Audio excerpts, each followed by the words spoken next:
여호와의 말씀이니라. 에레미야 당시에 임할 이제 심판에 대한 이야기인데, 얼마나 오염이 됐으면 이제 이후에 너희에게 심판이 임할 것이다가 아니라 에레미야 당대로부터 심판이 이제 임하는데, 그 오염된 형태가 어느 정도였느냐? 우상 숭배로 인해서 일단 하나님의 집이 더럽혀졌다. 하나님의 집 성전이 더럽혀진 거예요. 지성소까지 얘기하는 거예요. 지성소까지.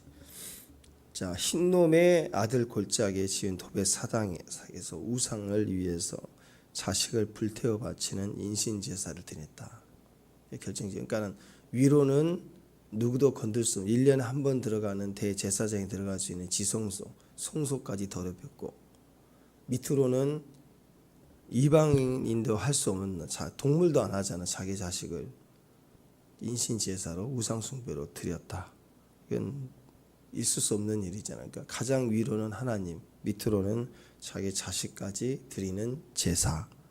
자, 이렇게 죄가 오염이 되니까 분별이 없어지는 거죠. 분별이 없어지니까 오직 복을 위해서, 내가 얻을 복을 위해서 자식도 태워 죽이고 하나님도 섞어버리고.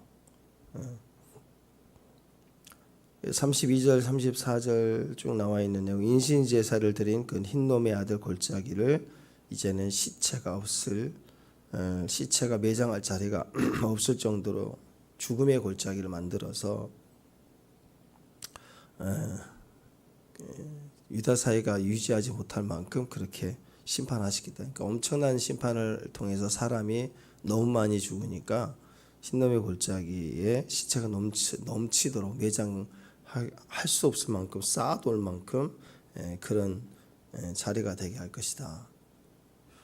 또 결과적으로는 자식을 죽인 인신 제사를 드리는 그 자리에 죽임을 더 덮는 거죠. 죽였던 그 자리에 죽임을 당하게 해서, 너희가 거기서 죽임을 당하게 해서 시체를 쌓지 않을 없을 만큼 그렇게 쌓아두게 할 것이다. 그 다음에 8장에서 넘어와서는 죽은 자의 벼가 백주에 버려지고 산자는 이방 땅으로 끌려가는 그런 상황 속에서 차라리 죽기를 원한다 하는 만큼 고통스러운 삶이 될 것이다. 이렇게 이제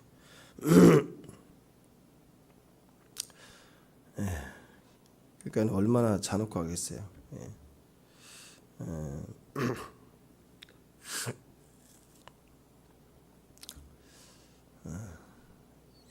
길거리에 뼈가 이렇게 뿌려진다. 수치이죠. 보통 뼈를 놔서 이렇게 뿌리지 않잖아요. 제주는. 그리고 왕의 뼈, 대부분 지도자들의 뼈, 제사장의 뼈, 선지자의 뼈, 그게 다 뭐예요? 그 유대 사회를 지탱해 왔던, 그 악을 행했던 자들의 뼈잖아요. 뼈가 꺾이지 않는다 그랬는데 뼈를 꺾어서 정도가 아니라 뿌려진다. 그럼 굉장히 장전이 죽는 걸로 끝나는 게 아니라 엄청난 수치와 함께 고통스러운 저주를 받게 된다. 그런 개념을 볼 수 있습니다. 자, 우리가 생각할 수 있는 일은 오늘 29절 말씀 보면 머리털을 베고 통곡하라 그랬죠. 왜 그렇습니까? 그 세대를 끊으셨다. 세대가 끊어지는 엄청난 재앙이 임하기 때문이다. 머리털을 베란 이 말은 유다와 예루살렘의 영광이 완전히 사라진다. 머리털을 베면 대머리가 되잖아요. 머리털을 일반 나시린 우리가 귀를 보더라도 머리털을 만지지 말라. 머리털은 기름 부음을 상징합니다. 거룩을 상징합니다. 구별됨을 상징해요. 영광을 상징하는데 베버렸다. 영광이 없는 거예요. 그러니까 완전히 사라지고 황폐하게 될 것이다. 유다와 예루살렘이 황폐하게 된다. 이제 그러니까 완전히 망한다 이거죠. 이유가 뭐냐? 30절에 성전에 우상을 두었다. 성전에. 그러니까 성전은 뭐예요? 하나님의 이름으로 일컬음을 받는 집. 이게 성전이죠. 하나님의 이름으로 일컬음을 받는 집. 예루살렘 성전에 가증한 것을 뒀다. 가증한 우상. 그 집을 더럽혔다. 하나님에 대한 최대의 신성모독이죠. 그렇죠.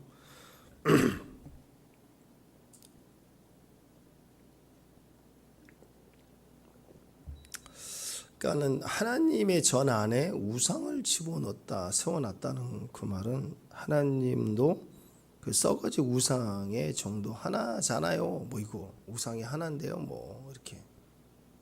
그리고 우상에 있는 그 사당에 하나님을 형상해서 집어넣는 것이 아니라 하나님의 집에 우상을 집어넣었다는 것은 같은 취급 중에서도 훨씬 더 무시하는 것이 되겠죠. 네.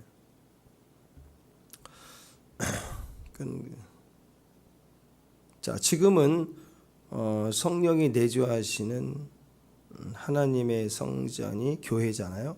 우리가 성전인데, 우리가 하나님의 성령이 거하시는 성전인데, 우리 안에도 이런 우상을 둘 여지가 있다는 것이죠. 하나님을 모독하는 이 우상은 하나님을 모독하는 죄가 될 수 있고,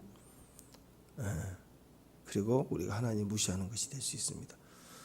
요즘은 뭐 세상이 막 섞여서 난리인데 생각해 보세요. 드러내놓고 요즘에는 뭐 불륜 그게 죄가 아니잖아요. 예전 간통죄 신고했는데 요즘은 간통죄가 없잖아요. 없어졌으니까 손해배상만 서로 청구하고 뭐 이렇게 하는 것만 하던데 보니까 생각해 보세요. 서로 이렇게 간통을 저질렀던 남편이 그 아내가 있는데 거기 이제는 공식적으로 드러내놓고 간통을 하는 게 아니라 자기 집에 들이고 데려와 살아 같이 신고하려면 신고하라 하는 식으로. 그러면 그 아내 입장은 어떻게 했어요? 기가 막히는 거죠, 그죠? 그러니까 지금 그런 꼴이 하나님이 더 위대하신 유일하신 하나님인데 그 남편 아내 관계보다 훨씬 더 추악한 신성 모독이 되는 거죠. 하나님의 성전에 가증한 것을 막 뒀어요. 여러 개를 둔 거예요. 또 그와 같은 우상의 자리 더럽힘이 되게 했다. 신약에서의 성전을 우리 마음으로 본다면, 우리 교회로 본다면 우리 안에도 그럴 수 있습니다. 물론 교회 안에 벽에다가 무슨 불상을 놔두고 뭐 마리아상 놔두고 우리는 그러진 않죠. 왜냐하면 건물은 교회가 아니니까 우리가 교회이기 때문에 우리 마음의 이미지, 우리 마음의 이미지, 또 우리가 성전이면 실제로 우리 몸에 요즘 문제가 되는 문신, 아주 요즘 문신 사업이 어마어마하게 되네요. 한 달에 뭐 3억 4억씩 번대 문신한 사람들, 물론 잘한 사람들, 잘못한 사람도 있더라고. 잘못해가지고 1년 동안 다시 지우고 다시 하고 막 그래서 하는데 잘한 사람들은 3억씩 번대 문신해주고. 레위기 19장 28절 보면 죽은 자를 위해서 너희는 살을 베지 말고 몸에 무늬를 놓지 말라. 나는 여호와라. 몸에 무늬를 놓지 말라, 문신하지 말라인데 죄가 된다 이렇게 얘기를 합니다. 또 어떤 분들은 또 다르게 해서 그래가지고 몸에 죽은 자를 위해서 그랬으니까 죽은 자를 위해서 한 것만 아니면 문신해도 된다. 뭐 그래서 또 그렇게 해석을 해주는 분도 있더라고요. 저는 그런 분 또 자식이 다 문신을 해서 왔으면 좋겠어요. 그런 말이 나올까 생각이 듭니다. 젊은이들 사이에 이미 문신은 아주 가벼운 패턴 아이템 중에 하나가 되어져 가고 있죠. 늘 고민하고 있어요. 기독교인 아이들 고민을 많이 합니다. 우리 어렸을 때는 문신이 일반적이지 않기 때문에 접할 기회가 별로 없었죠. 크게 신경 안 썼지만 요즘에는 점점점 주변에 그런 샵도 가까이 있고 많아지고 있는 그런 시대입니다.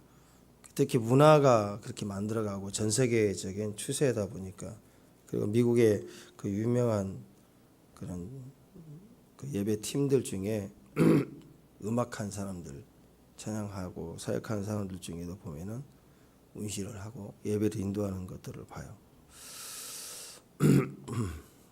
자, 그러니까 문제는 세상 사람이 아니라 우리 아이들 세대, 아이들 세대가 음악을 좋아하고 찬양할 때 그걸 따라하려고 하는, 멋있어 보이잖아요. 그런 흐름들이 올 때 기준이 없죠. 그게 좋아 보이고 또 문화를 만들어 가니까 하고 싶고. 근데 이제 제일 중요한 건, 그래서 저는 큐티를 어렸을 때부터 해야 되지 않을까 싶어요. 부모가 한정돼서 막을 수 있는 선이 있잖아요. 더 커버리면 못 하잖아요. 어렸을 때부터 어떤 행동을 하기 전에 생각을 자기 중심에서 하나의 말씀을 가지고 분별하고 행동하기 전에 스스로 판단할 수 있는, 그리고 결정할 수 있는 힘을 길러줘야죠. 그게 어렸을 때부터 같이 큐티를 하고 너는 어떻게 생각하니?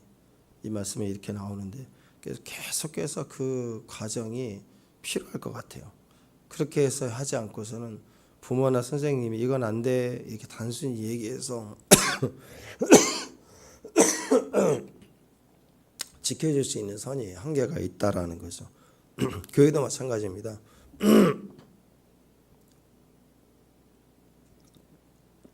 예배를 드리고 말씀을 나누는 과정에서는 다 아멘 아멘 하는 것 같아도, 교인들 스스로 뭔가를 결정하는 데 있어서 하나님 말씀을 가지고 결정하려고 생각하고 분별하고 결정하려고 하는 힘이 길러지지 않으면 할 것 다 한다고요. 안 보이는 데서. 근데 그게 결과적으로는 오늘 유다 전체가 무너져가는 그런 계기가 되지 않았나 싶습니다. 그러니까 요즘 젊은이들이 왜 문신을 그렇게 하고 싶은지, 너는 왜 그 문신을 하려고 하는지를 잘 스스로 분별할 수 있어야 된다는 거죠. 문신을 새기려고 고려 중인 그런 사람들의 속성, 그런 문화, 그걸에서 얻게 되는 게 뭔가, 그럼 성경은 어떻게 얘기하고 있는가, 그리고 그렇게 한 사람들의 결국 나중은 어떤가, 이런 것들을 전반적으로 알지 않습니다. 알려고 하지 않아요. 그냥 호기심과 자극으로 그냥 뭔가 그 흐름의 유행 따라 이렇게 하고 싶은 뭐 그런 것이겠죠. 사실 문신한다 그러면, 여러분 문신한다 그러면 메시지가 있지 않겠어요? 그죠? 방언처럼 아무 의미 없는 걸 그릴까요? 자, 몸에다 어떤 문신을 한다 그럴 때 그냥 아저씨 아무거나 그냥 해주세요, 그러겠어요? 자기가 생각하는 게 있을 거 아니에요. 그죠? 메시지 없는 문신이 있을까요? 그러니까 메시지란 말이에요. 문신은 메시지를 새기는 거예요. 그래서 무서운 거죠. 그게 의미가 있으니까. 문신마다 메시지를 가졌다는 게 문제예요. 죽은 자를 위해서라고 할 때 그게 다 주술적이거든요. 사후에 대한 거, 복을 위해서 하는 부적과 똑같은 거예요. 그런 의도에서 몸에 새기지 말라. 극적인 우상 숭배에 관련된 자들이 새겼던 것을 따라하지 말라라고 얘기를 한 거예요. 그런데 그걸 하기 시작하는 거죠. 제일 위험한 게 메시지예요. 어떤 메시지냐? 그러니까 그게 하나님의 메시지가 아니라 세상의 메시지고, 거기에 주술적인 메시지를 담았던 것인데 자기 신념의 메시지를 담을 거 아니에요. 자기 신념. 근데 그게 또 오히려 하나님 앞에서는요, 다른 신의 이름을 가지고 나오는 사람도 문제지만 자기 신념에 너무 강렬하게 나온 사람도 영적으로 하나님 앞에 깨지기 더 어렵잖아요. 그죠? 그러니까 메시지가 새겨진다는 것이 조심한 거예요. 왜냐하면 그 말에 막 묶이게 돼 있어요. 사람은 그렇게 새겨버린 것에 묶인다. 그게 무서운 거예요. 자, 예를 들어서 메시지 없는 문신들도 있죠. 메시지 없는 문신들 뭐 있어요? 요즘 공주과 문신 있잖아요. 예. 그 눈썹 미용 이렇게 하는 거 메시지 있어요? 없죠. 그냥 이쁜 거. 그래서 그려지는 거. 뭐 야매로 하든 어쨌든 눈이 퉁퉁 붙든 간에 이렇게 하는 거. 이거 메시지가 없어요. 그건 그런 문제, 또는 의학적으로 문제가 돼서 흉터를 가리기 위해서 하는 거. 그 메시지가 없어요. 그 다음에 또 이렇게 탈모가 돼서 너무 자기 위치에 고통스러운 분들, 요즘 또 탈모 문신 유행이더라고요. 탈모가 된 남자분들은 아예 다 밀어버리고 그럼 혐오스러우니까 문신을 이렇게 점점점점점을 이렇게 했는데 멀리서 보면 머리가 약간 잘하는 것처럼 보여서 또 자신감도 생기고 잘 산다 뭐 이런 얘기를 하는데 싸지는 않습니다. 뭐 모발 심은 것만큼이나 비싸요. 어떤 분은 뭐 그거 하는데 그거 하면 좋다고 했다가 그 점점을 잘못 찍어가지고 바보가 돼가지고 그거 지우는데 1년 걸렸대. 돈이 어마어마하게 들어가서 다시 또 잘한 데 가서 다시 하니까 나아 보이고. 근데 하여튼 미용 효과나 조금 자기의 컴플렉스 있거나 수술 후유증이나 사고 흉터를 좀 이렇게 화상 입어서 안 좋은 거 가리기 위해서 조금 다른 모양으로 하거나 이렇게 하는 것도 있습니다. 자, 이런 것들은 메시지가 없는 문신이에요. 이런 부분은 조금 용납이 되지 않을까 저도 그런 생각을 합니다. 그러나 이왕하더라도 지울 수 있는 것으로 해라. 저는 그렇게 권면하고 싶어요. 하지 말라는 게 원칙이고 영구적인 것은 하지 말라. 나중에 지워진 걸로 해라. 문신도 지워지잖아요. 그죠? 그리고 지금 20대 눈썹 문신하고요 30대의 눈썹 문신이 달라요. 내가 단백질이 늘어지니까 옛날에는 그 영구적으로 하면 안 이뻐요. 그래서 뭐 3년? 5년인가요? 눈썹 1년? 아니 그거 얼마 가면 지워지는 게 당연히 그게 좋은 거예요. 왜냐하면 나이가 돼서 나이살 들고 하면 눈썹 모양이 달라져야 되거든. 그때는 그 유행 따라 또 그래야 되니까 도움을 받으려면 그런 건 괜찮을 것 같아요. 근데 거기다가 메시지를 여기다 새기는 거. 여기다가 뭐 광자 내 사랑하는 광자를 썼어. 근데 여자친구 그때는 영원할 것 같지만 나중에는 광순이었으면 어떻게 할래요? 나중에 결혼할 사람이고 어떻게 평생 그거 어떻게 하겠어요? 그거. 그러니까 그때 흥분과 기준으로 하면 큰일 나는 거예요. 그리고 아무리 좋은 문신도 늙은 사람들 보세요. 늙은 사람. 나는 그걸 좀 조명해 줬으면 좋겠어요. 지금 코로나 지나고 나서 사우나 안 가셔도 모르겠지만 거기 늙은 할머니는 모르겠어요. 할아버지를 내가 한번 봤는데 아 진짜 너무 비참하더라. 너무 비참하다. 걷지는 못하고 아들이 이렇게 모시고 왔는데 그 아들은 하나도 안 했더라고요.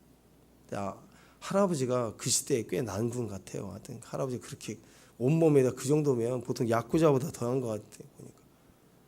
근데 처져서 힘없을 때 수치고 동네도 못 가고 지워지지도 않고 너무너무 고통스럽습니다. 그거 지우는데도 수술을 몇 번씩 해야 되고 그 수면 마취를 했는데도 깨요. 얼마나 아픈지 레이저가. 그러니까 제발 그 흥분과 기뻐 좋을 때 몸에다 발작을 하지 말고 마음에다가 새겨야 돼. 마음에다 해야 돼. 야, 이런 거죠 기준이. 목사님 저 교회 다니잖아요. 교회 다니는데요. 술 먹어도 돼요? 안 돼, 그죠? 교회 다니는데 왜 술을 먹냐고. 근데 목사님 저 아직 술을 못 굽고 있어요. 근데 교회를 나가도 될까요? 그러면 나오라 그러죠. 똑같은 것 같아도 틀려. 왜? 마음의 상태가 틀리니까 틀린 거예요. 목사님 이제 교회 다니 집사님인데요. 교회 직사 직분을 받았는데 저 안수 집사인데요. 문신해도 되나요? 안 되죠. 문신을 왜 하냐고 거기다가. 장로님이 대표기도하러 나왔는데 여기다 막 이렇게 해가지고 목에 이렇게 문신 용이 한 마리 대가리에 살 뿔이 보여. 그래서 이렇게 하고 있는데 단추가 풀어졌어. 이렇게 해가지고 막 목사님이 그래가지고 그거 되겠어요 그거? 안 되죠. 근데 목사님 저는 몸에 문신이 있는데 지우려고 해도 어려워요. 근데 교회를 나가고 싶은데 교회 나가도 되나요? 나오라고 그러죠 당연히. 주권의 문제 아니에요 주권의. 메시지의 문제예요. 지워야 돼요. 지워야 돼. 돈 들여서. 나이 들수록 반드시 후회합니다. 반드시 후회해요. 그러니까 중요한 건 메시지를 새기면 그 말에 묶이게 돼 있어요. 평생. 메시지가 아닌 것들에 대해서는 지울 수 있는 것으로 할 수 있을 때는 뭐 하는 거 문제가 되지 않을 것 같아요. 그렇지만 우상은 항상 이미지다라는 거. 이미지. 우상은 항상 이미지. 그게 중요한 겁니다. 우리 눈에 들어와 마음에 자리 잡고 우리의 생각과 마음의 즐거움을 주고 있고 그래서 그 이미지를 생각하면 내 안에 내 삶을 주관하고 있고 내 물질을 거기다 쓰는 데는 자연스럽고 다른 걸 쓸 때는 막 고민해야 되고 그러고 있다면 그건 이미지는 우상이에요. 100%입니다. 내가 돌상 불상 이렇게 뭔가 들고 있는 것은 아닐지라도 이미 내 안에 이미지에. 스마트폰도 그래 아이들. 그래서 무서운 거예요. 스마트폰도 그냥 전화하고 필요할 때 쓰고 뭐 그런데 이걸 막 우상단지 너무 비싼 거 사가지고 우상단지 이거 우상이에요. 하루 종일 그거 안고 있으면 그거 떨어지면 벌벌 떨고 큰일 날 줄 알고 교제하고 있는 거 가만히 보면은 이게 이런 우상단지 같은 거 이거 없으면 죽을 것처럼 드라비움을 가지고 사는 사람 이사 갈 때마다 갖고 다니니까 똑같아요. 부적처럼. 네. 이게 무서운 거 아니겠어요? 마음에서 결정하면 이게 우상인지 아닌지 마음에서 결정나는 거예요. 그것에 따라 내 판단이 흐려지고 결정권이 거기에 있다면 그것은 우상이고 그것을 따라 살고 있다면 우상 숭배가 되는 거죠. 우리 마음을 사로잡은 이미지가 견고하면 우리가 하나님으로부터 마음이 멀어지게 되어 있습니다. 그러면 너무도 쉽게 이제는 마음에서 악한 것, 탐욕적인 것 추구하기가 쉽죠. 그냥 대놓고 죄를 지어도 돼요. 막 고민하다가 기도에 한번 빠지고 그게 아니라 이제는 대놓고 당연히 빠지고 이제 주일 성수 같은 것도 막 대놓고 빠지고 담대해지는 거죠. 그다음에 나중에 하나님이 금하신 거 마음에 품지 말아야 될 것들을 품고 죄를 범하고 심각한 타락에 빠지게 되는 거예요. 그 시작 첫 시작이 우상 숭배. 우상은 이미지이기 때문에 내 마음의 이미지에 내가 무너질 때 행동들은 계속해서 도미노처럼 무너져서 죄에 빠지게 돼요. 그러면 이제 나중에는 이제 몸은 교회를 다녀도 성전이 아니죠. 예레미야 시대 유다가 그랬다는 거예요. 하나님께 제사는 드리되 이미 다 섞일 대로 섞였고 하나님 성전에 우상도 갖다 놓고 화분 갖다 놓고 우상을 갖다 놓고 아무렇지 않게 됐다는 거죠. 인식은 자꾸 변화될수록 그렇거든요. 자, 그렇게 돼가는 거예요. 골로새서 3장 5절에는 그러므로 땅에 있는 지체를 죽이라 음란과 부정과 사욕과 악한 정욕과 탐심이니 특히 탐심은 우상 숭배다. 탐심이 욕심을 가질 때 이미지잖아요. 이미지하고 갖고 싶다. 소유해야겠다. 그 이미지가 계속 보인다고. 그게 우상 숭배래요.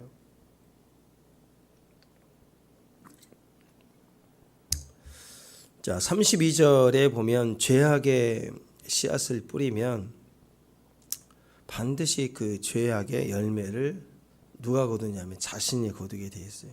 이게 주님이 오늘 말씀해 주시는 내용입니다. 유다가 인신제사를 드렸던 그 흰놈 아들의 골짜기 도벳 사당 그리고 인신제사를 행했던 자들이 장차 받게 될 운명이 뭐였느냐. 하나님이 심판이 이를 때 이름이 바뀐대요. 이름이 흰놈의 아들 골짜기 도벳 사당이 아니라 딱 하나예요. 죽임의 골짜기다. 자, 인신제사와 같은 악행이 벌어진 그곳을 또 그러한 악행을 행했던 자들은 매장지로 하나님이 삼으셔서 하나님이 그들의 죄에 보응하시겠다.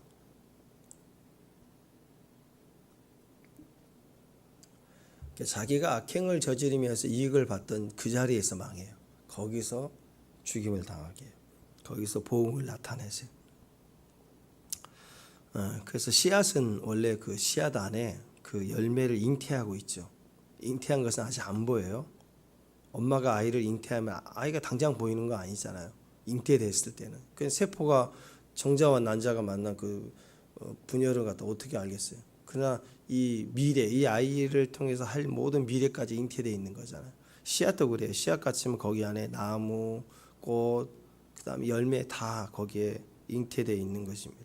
그래서 그것이 뿌려지고 나면 싹을 내고 자라고 마침내는 그 열매를 맺게 되는 것도. 죄도 마찬가지입니다. 죄도 별거 아니겠다. 우상숭배 별거 아니겠다. 그 이미지 때문에 내가 좋은 것 선택하는데 하지만 그게 결국은 죄악의 열매를 맺게 돼 있어요. 갈라디아서 6장 7절에 보면 스스로 속이지 말라. 하나님은 업신여김을 받지 않는다. 사람이 무엇으로 심든지 그대로 거둔다. 이렇게 얘기해요. 죄악의 씨앗을 뿌린 자는 반드시 그 열매를 스스로 거두게 되어 있습니다. 자기에게. 남에게 뿌렸는데 결국 자기에게 다 돌아와요.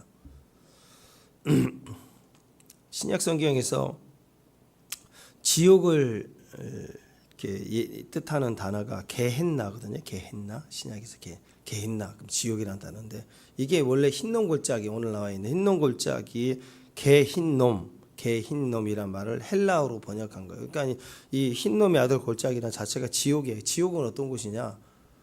악을 뿌린 자들이 결국 그대로 보상을 받아 거기서 멸망을 당하는 곳이. 그러니까 지옥은 자기가 뿌린 죄의 결과를 그대로 하나님으로부터 보응받는 곳입니다.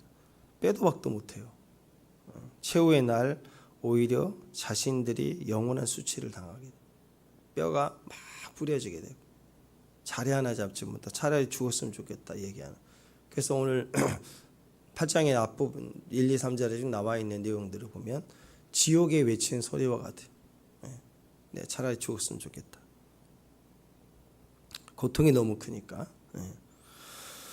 자, 반대로 생각해야 됩니다. 하나님이 이걸 통해서 뭘 얘기하시나? 죽이겠다 그게 아니라, 야, 왜 그렇게 그 자리를 가려고 하느냐?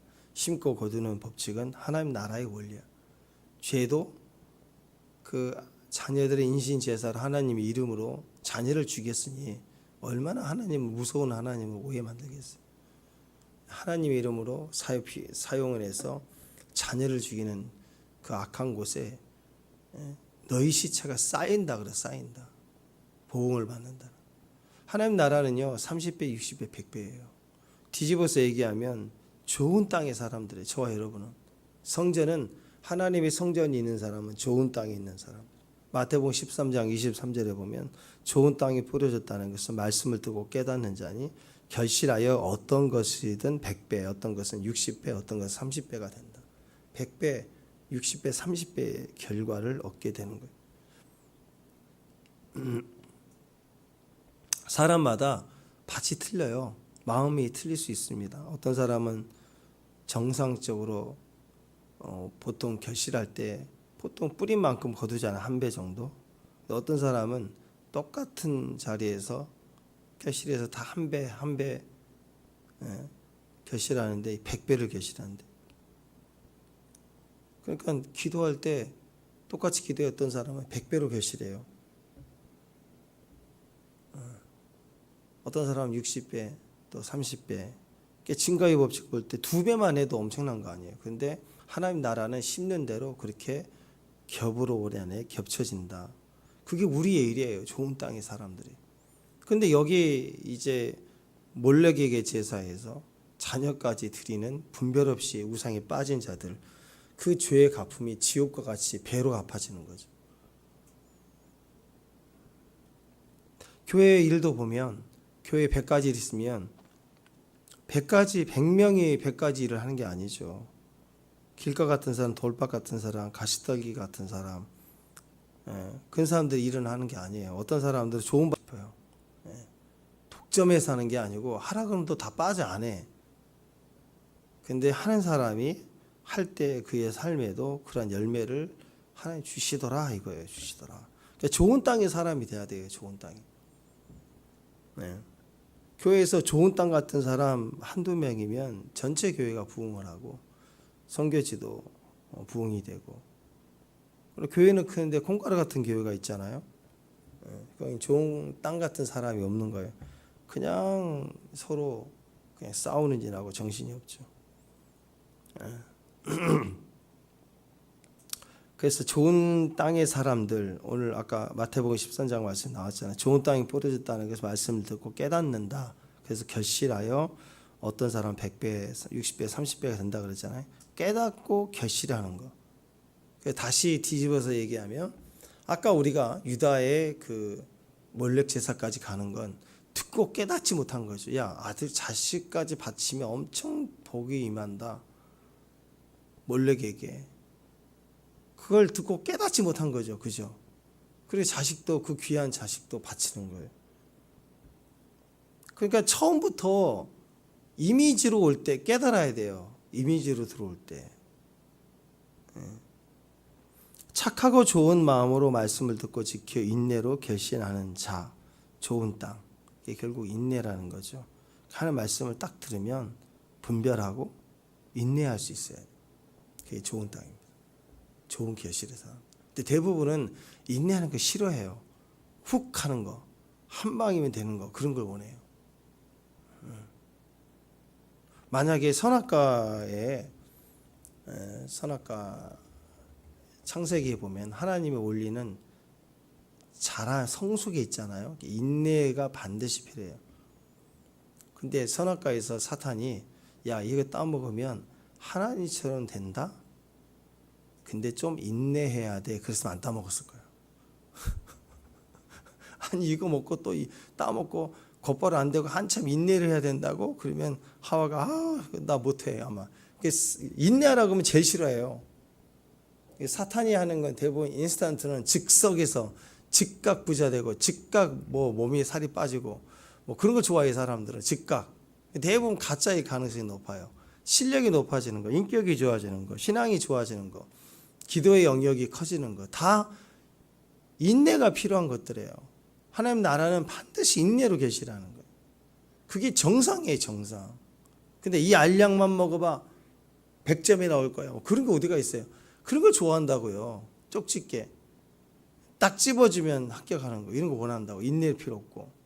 그래서 여기에 잘못된 미혹이 있지 않아요? 이미지가 들어가는 거 아니에요? 한 번만 먹어봐 이런 거.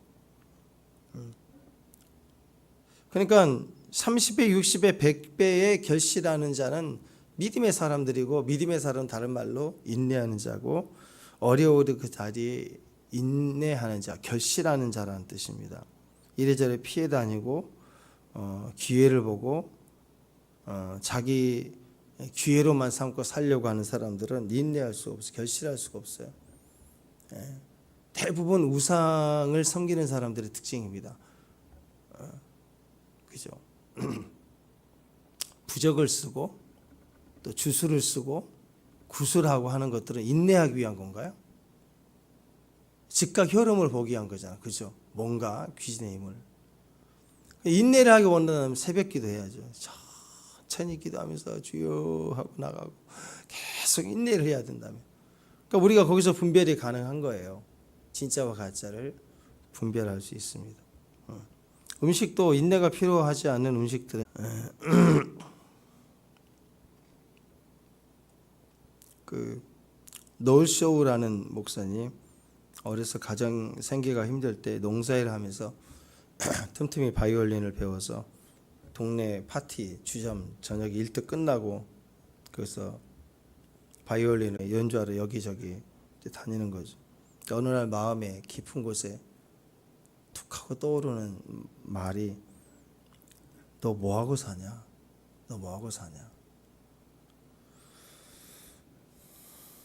그 아버지, 자기 살아게 돌아가신 그 아버지가 평소에 하셨던 음성으로 들리더래요. 그래서 이건 아니나 보다. 그런 마음이 들어서 교회에 나가서 그 주부터 교회를 나가기로 했고 세례를 받고 변화가 됐어요. 그래서 그 다음부터는 이제 수점에 가는 게 아니라 열심히 일을 하고 일한 나머지는 교회 가서 연주하고 전도하고 또 바이올린 연주하고 전도하고 나중에 이렇게 가다가 목사님 됐어. 목사님 부같이 돼야 됩니다. 분별해야 됩니다. 지금부터 생각의 힘을 길러야 돼요. 규태를 통해서.